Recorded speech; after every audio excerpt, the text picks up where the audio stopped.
러시아가 국경까지 왔는데 한국 자주포로 반격하라니. 무슨 말도 안 되는 소리야. 현재 루마니아에서는 러시아의 침공에 대비해 한국 K9 자주포를 수입한다는 정부의 반대를 하고 있다는데요. 무서운 러시아를 이기기 위해서는 군사 강국인 미국이나 독일의 무기를 수입해도 모자란데 후진국 한국 무기를 가지고 온다는 말에 일부 군인들은 절망에 빠졌다고 합니다. 정말 이들 말대로 한국 무기는 러시아에 대적하기에 부적합할까요? 자세한 사연 알아보겠습니다. 저는 결코 영웅이 되고 싶지 않았어요.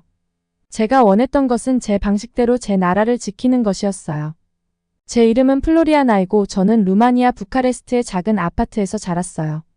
매주 일요일 아침이면 어머니가 구워낸 신선한 코조낙 빵 냄새가 집안 가득 퍼졌어요. 저희 아버지는 퇴직한 군인으로 나무로 된 부엌 식탁에 앉아서 신문을 읽으며 블랙커피를 마셨어요. 군 복무로 거칠어진 손은 신문을 넘길 때마다 조심스럽게 페이지를 돌렸어요. 가끔 아버지가 유리장에 진열된 오래된 군사 훈장들을 보며 깊은 생각에 잠겨있는 걸 볼 때가 있었어요. 그 모습은 아버지가 잘 표현하지 않았던 감정들이었어요. 어머니는 지역 고등학교에서 역사 선생님을 하셨어요. 다른 선생님들처럼 역사라는 과목을 먼지가 쌓인 날짜와 지루한 사실들의 집합처럼 다루지 않으셨어요.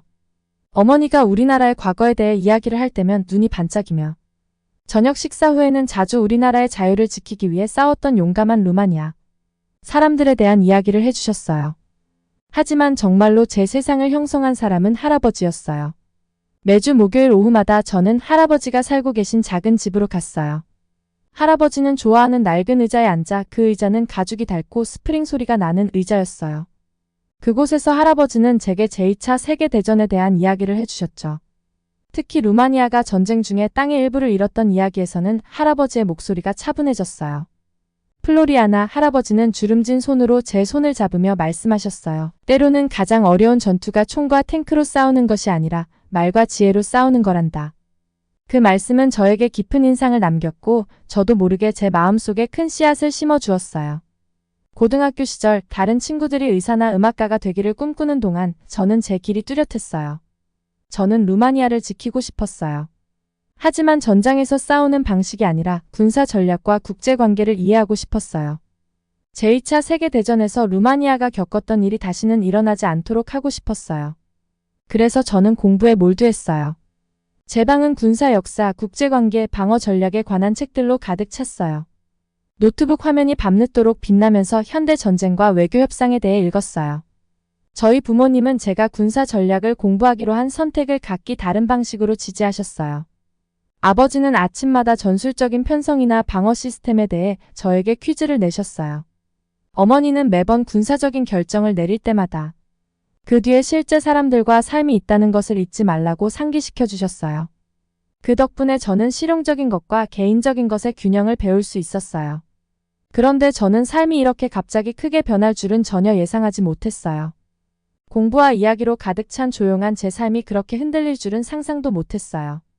그런데 어느 평범한 오후 제가 NATO 방어 프로토콜을 검토하던 중에 전화벨이 울렸어요.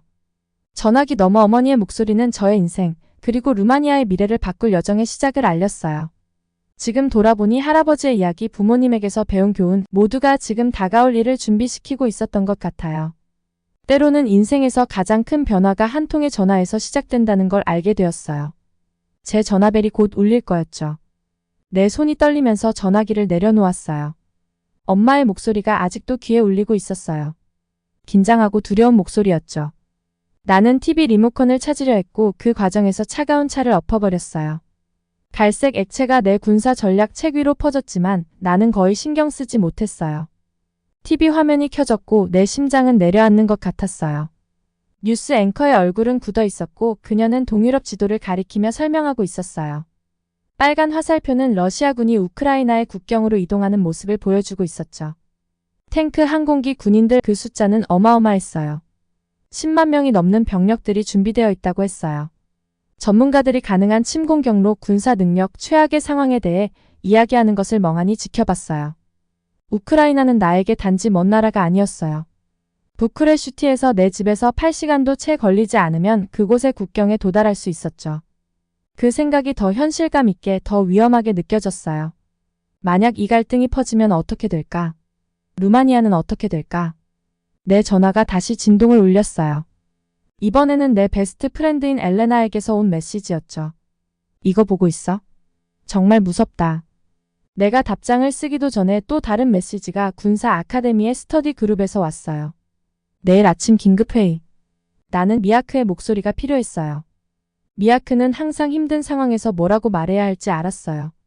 루마니아 군의 중위로서 그는 뉴스보다 더 나은 정보를 가지고 있을 거예요. 내 손가락은 떨리면서 오빠의 번호를 눌렀어요. 미야크, 그가 전화를 받자마자 내가 말했어요.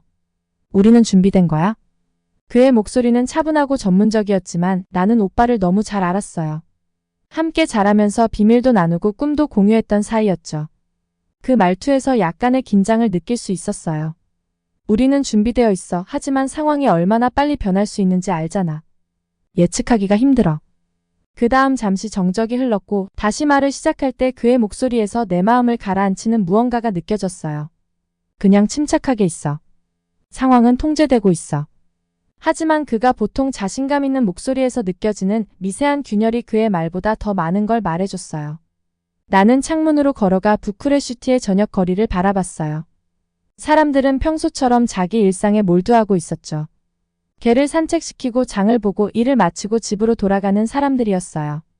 그들은 지금 일어나고 있는 일들을 이해하고 있을까? 평화가 얼마나 쉽게 사라질 수 있는지 알까? 할아버지가 들려주던 이야기들이 떠올랐어요.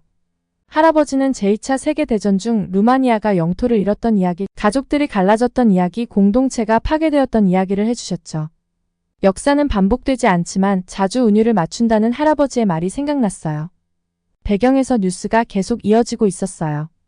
이번엔 NATO에 대해 얘기하고 있었고 긴급회의와 군사 준비 상태에 대해서도 말하고 있었어요. 루마니아는 NATO의 회원국이었고 그 덕분에 어느 정도 보호를 받을 수 있었죠. 하지만 그게 충분할까? 나는 노트북을 열고 연구를 시작했어요. 현재 루마니아 군의 상태는 어떨까? 이 지역의 다른 군과 비교하면 어떤지? 내가 읽을수록 점점 더 걱정이 되기 시작했어요. 우리의 장비는 오래되었고 우리의 능력은 업데이트가 필요했죠. 미야크 같은 용감한 군인들이 있지만 그들은 우리나라를 방어하기 위해 더 나은 도구를 받아야 했어요. 창밖은 점점 어두워졌어요. 나는 새로 차를 끓여놓고 계속 일했어요. 메모도 하고 리스트도 작성하면서요. 잠은 불가능한 것 같았어요. 몇 분마다 뉴스 업데이트를 확인하느라 휴대폰을 들여다봤어요. 자정쯤 나는 옛날 가족 사진들을 휴대폰에서 보고 있었어요. 나는 그냥 학생으로 역사가 다시 반복되려고 할 때 무력함을 느끼고 있었어요. 하지만 나는 전혀 무력하지 않았어요. 내 학문, 내 연구, 내 군사 전략에 대한 이해가 있었죠. 나는 전선에서 싸울 수는 없지만 내 지식을 다른 방식으로 루마니아를 보호하는 데 활용할 수 있었어요. 새벽 첫 빛이 내 아파트로 스며들기 시작할 무렵 나는 결심을 했어요. 나는 내 공부에 더 집중할 거예요. 루마니아의 방어력을 강화할 방법을 찾을 거예요. 내 나라가 다시는 준비되지 않은 상태로 위협을 맞이하지 않도록 할 거예요.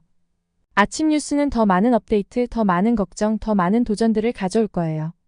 하지만 지금 나는 내 책상에 앉아 책과 노트들에 둘러싸여 있었어요.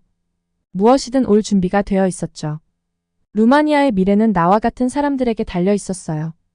역사 앞에서 그저 지켜보는 것이 아니라 역사를 형성하려고 노력하는 사람들에게요. 저는 잠을 잘 수 없었어요. 매일 밤 새벽까지 제 책상에 앉아 있었죠. 작은 아파트에서 유일한 빛은 노트북 화면에서 나오는 불빛뿐이었어요. 우크라이나에 대한 뉴스가 제 화면을 가득 채웠고 그 헤드라인 하나하나가 제 위장을 더 꽉 조이게 했어요. 그런데 오늘 밤은 달랐어요. 뭔가 눈에 띄었고 그게 모든 것을 바꿀 수 있을 거라는 생각이 들었어요. 저는 핀란드에서 진행된 다이나믹 프론트라는 군사 훈련에 대해 읽고 있었어요. 그때 사진 한 장이 제 시선을 사로잡았죠. 눈에 덮여 있었지만 강력하고 준비된 모습으로 보였어요. 그것은 바로 한국의 K9 천둥 자주포였어요. 화면을 더 가까이 들여다보며 차가운 커피도 잊은 채 집중했죠. 이게 왜 특별하지? 저는 조용히 중얼거리며 더 많은 기사들을 클릭했어요. K9 천둥은 단순히 크기만 큰 게 아니었어요. 그것은 스마트했어요. 큰 탱크처럼 특수 포탄을 아주 멀리까지 쏠 수 있는데 그 안에 컴퓨터가 가득 들어 있어서 정확하게 조준할 수 있게 도와준다고 했어요. 1분에 6발을 쏘고 적이 찾기 전에 빠르게 이동할 수 있는 능력도 있었어요. 읽을수록 점점 더 흥미로워졌어요. 핀란드는 이 K9 천둥을 선택한 이유가 있었어요. 그것은 추운 날씨에서도 완벽하게 작동했기 때문이에요. 병사들은 내부에서 따뜻하게 지내며 고급 컴퓨터 시스템으로 모든 걸 조종할 수 있었어요. 깊은 눈도 거친 땅도 작은 강도 넘을 수 있었고 무엇보다 고장이 잘 나지 않았어요. 이건 특히 루마니아처럼 신뢰할 수 있는 장비가 절실한 나라에는 매우 중요한 점이었죠. 저는 새 문서를 열고 메모를 시작했어요. 손가락이 키보드 위에서 빠르게 움직였어요. 한국은 단순히 자주포만 만드는 나라가 아니었어요. 그들은 모든 종류의 현대 군사 장비를 만들고 있었어요. 자국을 보호하면서 배운 모든 기술을 다른 나라들이 쓸 수 있는 형태로 바꾸었죠. 이게 바로 루마니아가 필요로 하는 거야. 저는 혼자 말했어요. 아무도 듣지 않았지만 말이 나왔어요. 우리 군은 여전히 많은 낡은 장비를 사용하고 있었죠. 그중 일부는 제가 태어나기도 전에 만들어졌어요. 이런 구식 장비로 어떻게 우리를 지킬 수 있겠어요? 마치 구닥다리 칼로 고급 요리를 하라는 셈이었죠. 할 수는 있겠지만 훨씬 더 어렵고 위험한 일이었어요. 해가 뜨기 시작할 무렵 저는 큰 깨달음을 얻었어요. 한국은 한때 루마니아와 비슷한 처지였어요. 작은 나라가 더 크고 강한 이웃 국가들을 걱정해야 했죠. 하지만 그들은 다른 나라에서 무기를 사는 것에 그치지 않았어요. 그들은 자신들만의 무기를 만들 방법을 배웠어요. 그들은 루마니아 같은 나라가 필요로 하는 군사 장비를 만드는 전문가가 되었죠. 저는 핸드폰을 꺼내 영상을 찍기 시작했어요. 제가 배운 모든 것을 설명하는 영상이었죠. K9 천둥은 40km 이상 떨어진 곳에 특수 포탄을 쏠 수 있었어요. 그건 마치 부쿠레슈티에서 플로이에시까지 쏘는 것과 같았어요. 48발의 포탄을 실을 수 있어서 옛날 자주포들처럼 자주 보급할 필요도 없었어요. 그리고 다른 현대 군사 장비들과 함께 작동할 수 있었고 컴퓨터 네트워크를 통해 정보를 즉시 공유할 수 있었어요. 그런데 무엇보다 저를 흥분시킨 건 가격이었어요. 한국은 이 첨단 장비를 비슷한 무기들과 비교해도 훨씬 저렴하게 만들 수 있는 방법을 알아낸 거였어요. 루마니아처럼 돈을 아껴 써야 하는 나라에겐 정말 중요한 점이었어요. 시계를 보니 이제 군사 아카데미 수업 시간까지 얼마 남지 않았어요. 밤새 화면을 바라봤던 눈이 피곤했지만 머릿속은 온통 가능성으로 가득 차 있었어요. 이걸 교수님들께 말씀드려야 했어요. 아마 제 아이디어가 현대화된 군사 장비에 대한 생각을 바꿀 수 있을지도 모른다고 느꼈죠. 수업 준비를 하면서 저는 루마니아 군인들이 자국을 지킬 수 있는 최고의 장비를 갖추는 미래를 상상했어요. 제 할아버지가 전해준 제2차 세계대전 이야기가 떠올랐어요. 그때는 루마니아가 스스로를 지킬 수 있는 장비가 없었죠. 다시는 이런 일이 없을 거야. 저는 스스로 다짐하며 연구 자료가 담긴 노트북을 챙겼어요. 아침 햇살이 밝게 비추었지만 이제는 피곤함을 느끼지 않았어요. 저는 중요한 걸 찾았어요. 어쩌면 제 나라를 안전하게 지킬 수 있는 방법을 찾은 것 같았어요. 이제 해야 할 일은 다른 사람들에게 제가 본 것을 보여주는 거였죠. 바로 한국의 군사 기술이 루마니아 미래의 안전을 위한 열쇠가 될 수 있다는 걸 말이에요. 아카데미로 가는 길에 저는 제 자켓에 달린 작은 루마니아 국기핀을 손끝으로 가볍게 만졌어요.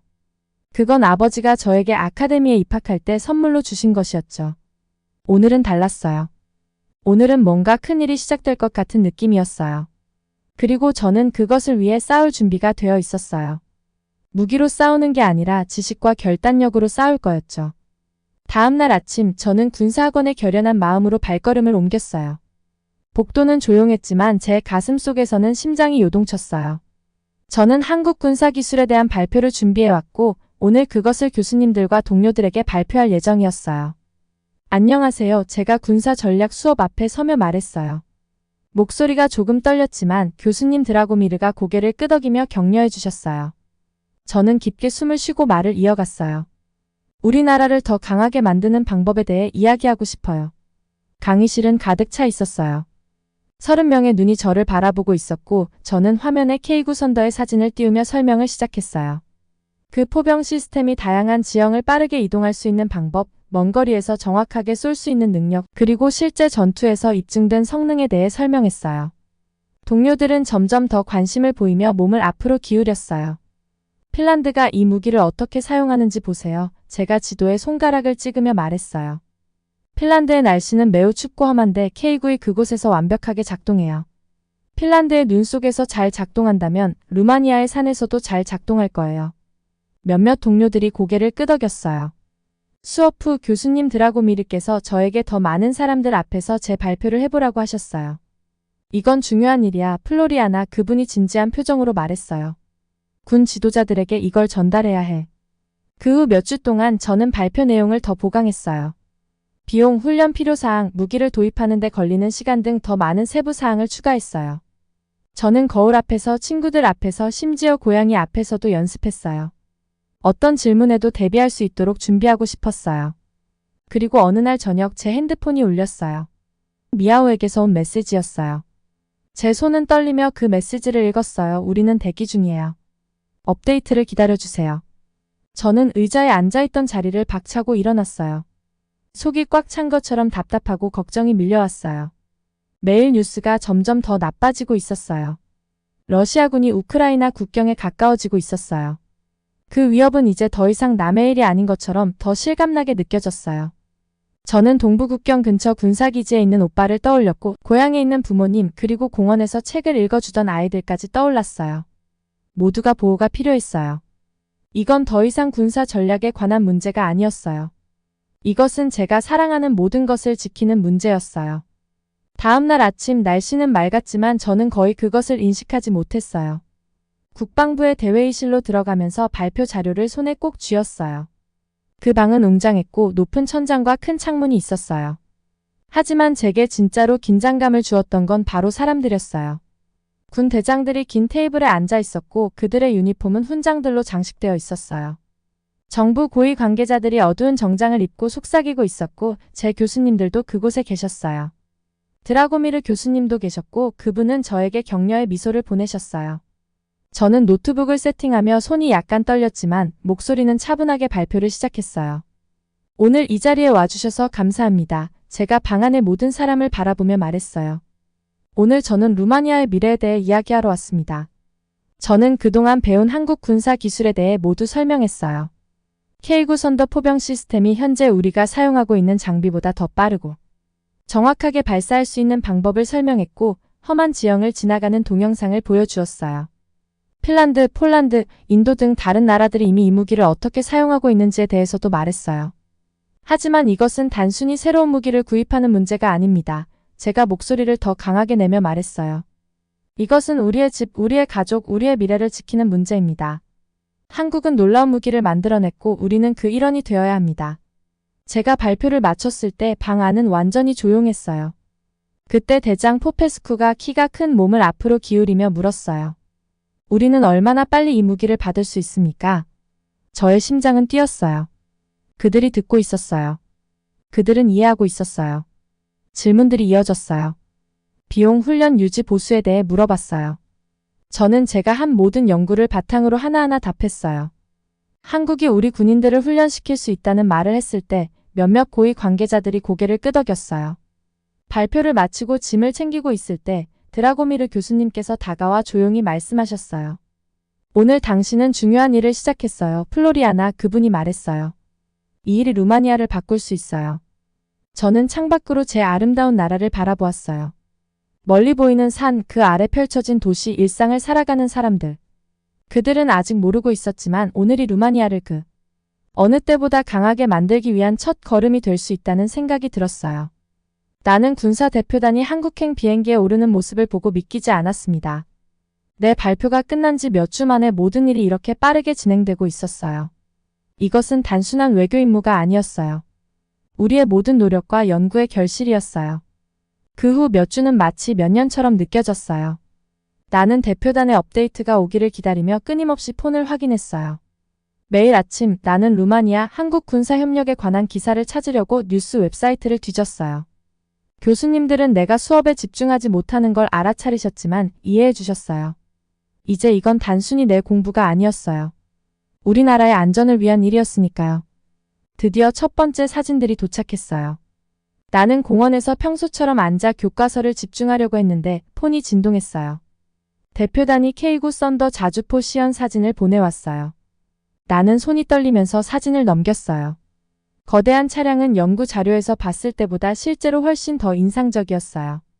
한 장의 사진에서는 험난한 지형을 쉽게 주파하는 모습이 담겨 있었어요. 또 다른 사진에서는 빠른 발사 능력을 보여주고 있었어요. 나는 사진 속 우리 군 지휘관들의 얼굴을 확대해서 봤어요. 그들의 표정은 나에게 모든 것을 말해 주었어요. 그들은 내가 처음 이 기술을 발견했을 때처럼 깊은 인상을 받은 것 같았어요. K9의 첨단 시스템, 반격을 피하기 위해 빠르게 이동하며 발사하는 능력, 현대적인 타격 시스템, 내가 발표한 모든 내용이 실제 시연을 통해 증명되고 있었어요. 그날 저녁 나는 드라고미르 대령으로부터 전화를 받았어요. 그는 대표단을 이끌고 있었던 인물이에요. 플로리아나, 그는 국제 전화를 통해 말하였고 너가 말한 대로였어. K9는 루마니아에 꼭 필요한 기술이야. 그는 한국군이 K9뿐만 아니라 K10 탄약 보급 차량도 보여주었다고 설명했어요. 이 기계들은 완벽하게 협력해, 그는 말했다. K10은 몇 분 만에 K9에게 자동으로 탄약을 공급할 수 있어. 이게 우리 전투 준비 태세에 어떤 의미가 있는지 이해하지? 나는 이해했어요. 내 연구에서 나는 이 시스템이 우리의 대응 시간을 중요한 몇 분만큼 단축시킬 수 있다는 것을 계산했어요. 실제 전쟁에서는 그 몇 분이 모든 차이를 만들 수 있었어요. 그 후 협상은 빠르게 진행되었어요. 나는 몇 차례의 가상회의에 참석하여 양국의 군 지휘관들과 기술 사양과 훈련 요구사항에 대해 논의했어요. 한국의 대표들은 자국의 기술에 대해 자랑스럽게 이야기했지만 루마니아의 방어력을 강화하는 데 진지한 관심을 보였어요. 그들은 단순히 무기를 팔려고 한 것이 아니었어요. 그들은 우리에게 파트너십을 제안하고 있었어요. 어느 날 아침 나는 군사학교에 도착했을 때 평소와 다른 분위기를 느꼈어요. 교수님이 보자마자 내게 손짓을 하며 사무실로 들어오라고 했어요. 이제 정말로 이루어졌어. 교수님은 웃으며 말했어요. 계약이 거의 마무리됐어.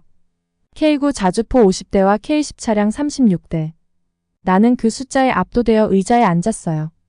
내가 기대했던 것보다 훨씬 더 큰 숫자였어요. 이건 단순한 구매가 아니었어요. 우리 포병 능력을 완전히 현대화하는 일이었어요. 그 후 몇 주는 마치 폭풍처럼 지나갔어요. 나는 기술 문서를 번역하고 훈련 프로그램 계획 회의에 참석하며 새 장비를 위한 시설 준비를 도왔어요. 매일 새로운 도전과 배울 기회가 있었어요. 한국에서 온 군사 고문들은 우리 팀의 열정과 헌신에 깊은 인상을 받았어요. 이 거래가 단지 군사 장비를 넘는 의미를 갖고 있다는 점이 가장 마음에 와닿았어요. 어느 비디오 회의에서 한 한국의 장군이 자신들의 나라도 루마니아와 비슷한 어려움을 겪었다고 말하는데, 강력한 이웃, 역사적인 갈등, 강한 방어력을 유지하면서도 평화로운 미래를 구축해야 한다는 점에서 우리와 공감한다고 했어요. 그의 말은 우리에게 무기를 사는 것이 아니라 우리의 상황을 이해하는 국가들의 공동체에 합류하는 것임을 상기시켜 주었어요. 계약의 마지막 세부 사항이 정리되면서 나는 할아버지께서 전해주신 제2차 세계대전 당시의 이야기들을 떠올렸어요. 그 당시 루마니아는 군사력이 부족해서 어려운 선택을 해야만 했어요. 이제 우리는 우리의 운명을 스스로 쥐고 있었어요.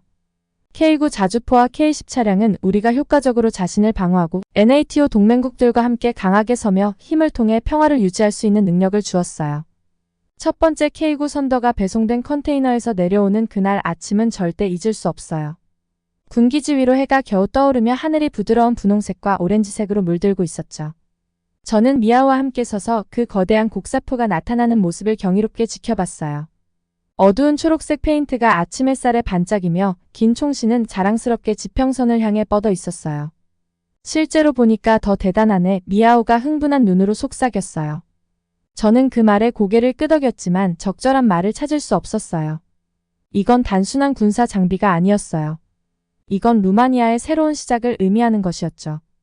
한국의 기술팀은 밝은 노란색 안전조끼를 입고 하역 작업을 지휘하고 있었어요.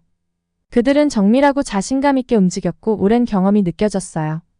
그중 한 명인 김 엔지니어가 다가와서 친절한 미소를 지으며 말했어요. 안에 들어가 보고 싶으세요? 그가 조심스럽게 영어로 물었어요. 저는 가슴이 뛰었어요. 이 순간은 제가 K9에 대해 연구를 시작했을 때부터 꿈꿔온 순간이었거든요. 김 엔지니어는 제가 금속 계단을 타고 승무원 구역으로 올라갈 수 있도록 도와줬어요. 내부는 깨끗하고 스크린과 조종 장치들로 가득했어요. 전통적인 군사 장비라기보다는 우주선처럼 보였어요. 새로 도색된 금속과 페인트 냄새가 공기 중에 가득했죠. 여기가 지휘센터입니다. 김 엔지니어가 여러 가지 디스플레이를 가리키며 설명했어요. 이제 모든 게 디지털화되었습니다. 타겟팅, 내비게이션, 탄약 관리까지. 이제 한 명의 승무원이 예전에는 3명이나 4명이 해야 했던 일을 할 수 있어요. 저는 제 손을 부드러운 금속 표면에 올려놓으며 이 시스템에 대해 읽었던 모든 문서들이 떠올랐어요. 하지만 그저 읽는 것과 실제로 보는 것은 완전히 다른 경험이었죠. 이 기계는 15초 만에 3발을 발사할 수 있고 40km 떨어진 목표를 정확히 맞추며 적이 반응하기도 전에 새로운 위치로 이동할 수 있었어요. 그 후 몇 주 동안 저는 더 많은 K9들이 도착하고 K10 탄약 보급 차량도 함께 도착하는 모습을 지켜봤어요.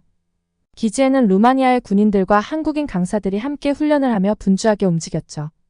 언어 장벽은 크게 문제되지 않았어요. 군인들은 제스처와 도표 그리고 공통된 결단력을 통해 서로 소통했어요. 저희 오빠의 부대는 새로운 장비를 처음 훈련한 부대 중 하나였어요. 매일 저녁 그는 K9에 할 수 있는 일들에 대해 새로운 이야기를 들려주었죠. 오늘은 빠른 배치 훈련을 했어. 그가 어느 날 저녁 식사 때 말했어요. 이게 얼마나 빠르게 위치에 배치되고 발사할 수 있는지 믿을 수 없을 거야. 우리가 그동안 가져본 것들과는 완전히 달라. 우리 군대의 변화는 단순히 장비에 그치지 않았어요. 저는 군인들의 얼굴에서 그 변화를 봤어요. 새로운 자신감과 자부심이 느껴졌죠.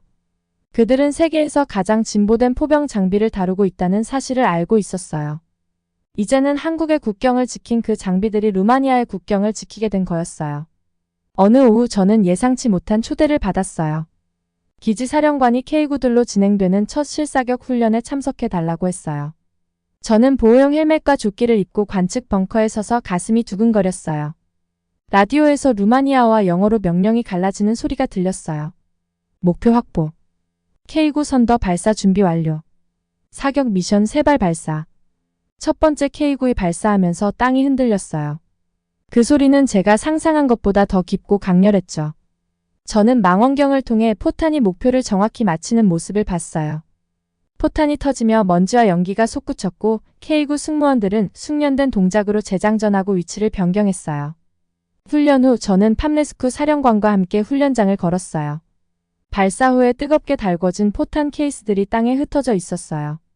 플로리아나, 너가 처음 한국 군사 기술에 대해 연구 발표했을 때 일부 사람들은 널 그냥 큰 꿈을 가진 학생이라고 생각했어. 하지만 지금 이 상황을 봐. 그가 훈련을 마친 K9들을 가리키며 말했어요. 넌 우리가 필요로 하는 것을 많은 사람들이 필요하다고 느끼기 전에 이미 봤던 거야. 그날 저녁 공원에서 가장 좋아하던 자리에 앉아 있었어요. 오래된 오크 나무들이 바람에 흔들리며 속삭였고 예전처럼 그들의 나뭇잎이 비밀을 전하는 듯 했어요. 그런데 지금은 모든 것이 달라진 느낌이었죠. 아이들은 여전히 근처에서 놀고 있었지만 저는 그들이 예전보다 더 안전하다는 걸 알고 있었어요. 우리나라가 더 강해졌고 어떤 도전이 오더라도 더 잘 준비되어 있다는 사실을 알게 된 거죠. 그때 제 휴대폰이 울리며 김 엔지니어가 보낸 메시지가 왔어요. 그는 K9 옆에 자랑스럽게 서 있는 우리 군인들과 그들의 한국인 강사들이 함께 찍은 사진을 보내왔어요. 모두들 웃으며 서로 어깨에 팔을 걸고 있었고 사진 아래에는 이렇게 적혀 있었죠. 루마니아와 한국 함께 우리는 강하다. 그때 저는 할아버지가 떠올랐어요. 루마니아가 준비되지 않았을 때 우리가 소중한 것을 포기해야 했던 그때의 이야기들이 생각났죠. 만약 그가 지금의 모습을 본다면 저는 그가 자랑스러워할 거라는 걸 알았어요. 우리는 단순히 새로운 무기를 구매한 게 아니었어요. 우리는 무엇보다 준비의 중요성을 이해하는 나라와 파트너십을 맺었고 우리가 가장 소중히 여기는 것들을 지키고자 했어요. 해가 나무 뒤로 지면서 저는 집으로 돌아가는 가족들과 부모님 옆에서 뛰어노는 아이들을 봤어요. 그들은 K9 선더나 훈련 그리고 우리가 여기까지 오게 된 긴 여정에 대해서는 알지 못했어요. 하지만 그건 상관없었어요. 그들은 그냥 그들의 삶을 살고 공원에서 놀며 미래를 꿈꾸며 살아가면 되었죠. 그리고 그 순간 저는 그것이 바로 가장 큰 승리라는 걸 깨달았어요.